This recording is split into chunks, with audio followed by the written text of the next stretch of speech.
What up, everybody? Welcome back to Josh C TV. Today we're learning how to fly. Orlando departure, Skyhawk 62770-280, I'm heading 1100.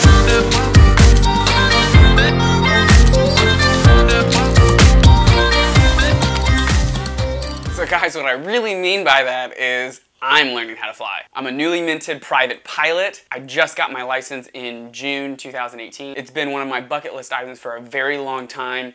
It's been there since I found out that my grandpa was actually a pilot and he was also a medical sales rep, so we kind of fell into the same bucket there. And I really fell in love with the idea in Los Angeles when I actually went up with an ex-girlfriend of mine. So it was actually a date. Keep in mind, guys, probably not a good idea to take a date onto a plane. That kind of re-motivated me to get back up and try to find an airport. But at the time, I just didn't have the time, or realistically, I just didn't make the time.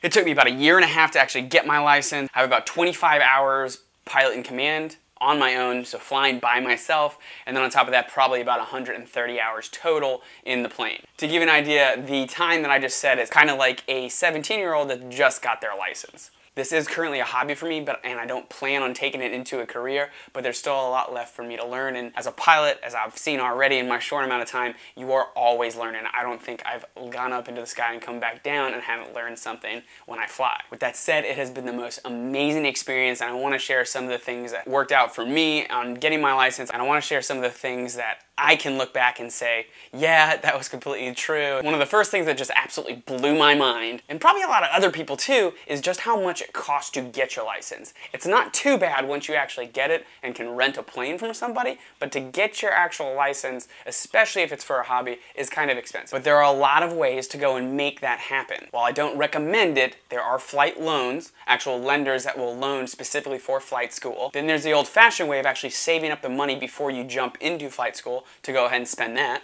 which leads me to explain that how much it actually costs. The average is right around $15,000 to $16,000. You can figure out exactly how much that's going to cost over a couple years if you really want to get it done. That's just for a private pilot certificate. That is not for your instrument rating. That's not for your commercials. There's a lot of other stuff that you can get done that's not just your private pilot. There's also a cheaper option, which obviously is going to give you less to be able to do once you get your license, but a sport pilot certificate as well. I spent more time and also more money on mine because right before I learned how to land, I actually ended up deciding I wanted to get into a Skyhawk 172. I actually was unemployed for a little while, then I jumped into a job, so my schedule changed a lot, and I spent probably about a year and a half to do it. I was only going on the weekends and maybe once or twice during the week, but the actual cost, the money that you spend, is not the only cost to you. The second thing I found out, and I heard from my instructor, I just decided to ignore it, is the amount of time you spend actually trying to learn how to fly. Let me explain. You have to know about aerodynamics. You need to understand what happens when your engine dies. If your engine dies in a car on the highway, what happens?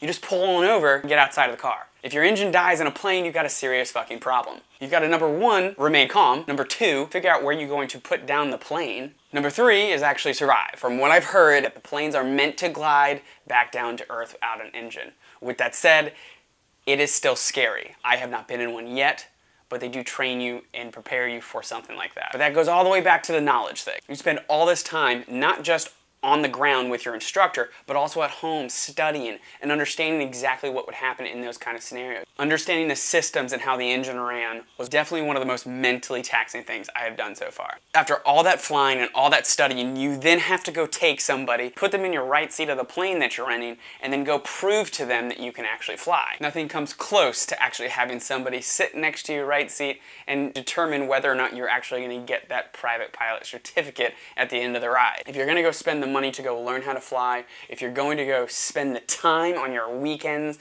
and kind of destroy your social life to go and learn how to fly, then the very last thing I want to share is actually going out and finding a good instructor in a good school. I cannot stress this enough. Spend the time finding a good instructor that you get along with. I learned at Flight Training Professionals in Orlando, Florida, out of Orlando Executive Airport, and I have to say that it was worth every penny. The thing is, whether or not it's going to be a hobby or it's going to be my career, they still have the same expectations for you. Meaning you have to do just as well as a student going to make a career out of this as somebody that's just going to do this as a hobby.